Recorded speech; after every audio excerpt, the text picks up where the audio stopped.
this direction, we have started what's called India Post Help Center.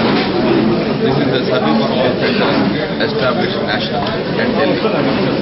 Any customer can call 1924. And the moment he calls this, the call will land at our national call center. And from there, a 11-digit ticket will be given to the customer and his grievance will be processed within 24 hours. And in case it involves a policy matter or certain details, little more time will be taken. The call center works from 8 AM to 8 PM. And presently we have offered 3 languages: Hindi, English and Malayalam. We are expecting that by introducing this service call center, we will be able to meet the aspirations of the customers of India. Similarly, this particular service call center was started on 12th September 2016. Similarly, we started what's called postal.com. You can tweet your grievance and then it will be handled by us.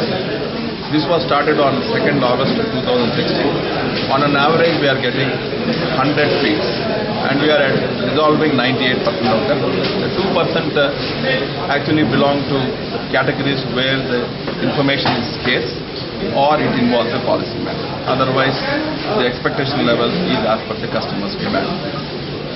Recently, as you are all aware, India Post Payment Bank has been ordered to be set up by the government. So in this regard, the India Post Payment Bank has been incorporated on 17th August 2016. The nominee directors are in place, independent directors, the appointment is under process. The total investment in India Post Payment Bank is 800 crores. Out of that, 400 is equity, 400 is grant.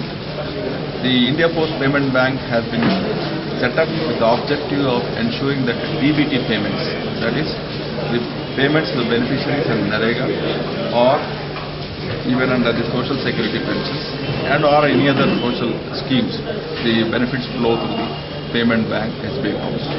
The IPB India Post Payment Bank is permitted to open CASA account, that is current account and savings bank accounts.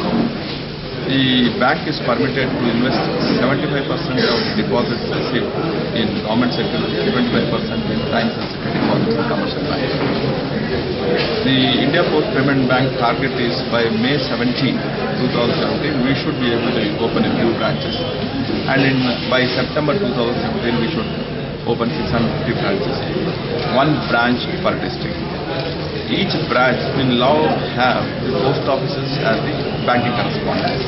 That means the India Post Payment Bank will have 1,55,000 post offices as the banking correspondents. This is the structure that is created. The idea is to facilitate financial inclusion and ensure DBT payments seamlessly. This we have commenced, and then another recent addition is we are examining the scope of going in for online recruitment of Gramin Dak Sevaks. The software solution has been developed, it is under testing. The candidates can apply online. As per their marks, the software will decide and give the information, which will be openly available in a web platform, and the SMS messages will also go. The idea is to bring in transparency and expedite the process of recruitment. This is a major step in the recruitment process of the postal department. Lastly, we are also examining the scope of harnessing solar energy, rooftop solar energy. To make a beginning, we are looking whether we can do it at our headquarters in Delhi. We are looking at a 160 kilowatt solar power plant. If it succeeds, we have around 4,000 departmental buildings. We would like to slowly spread to others.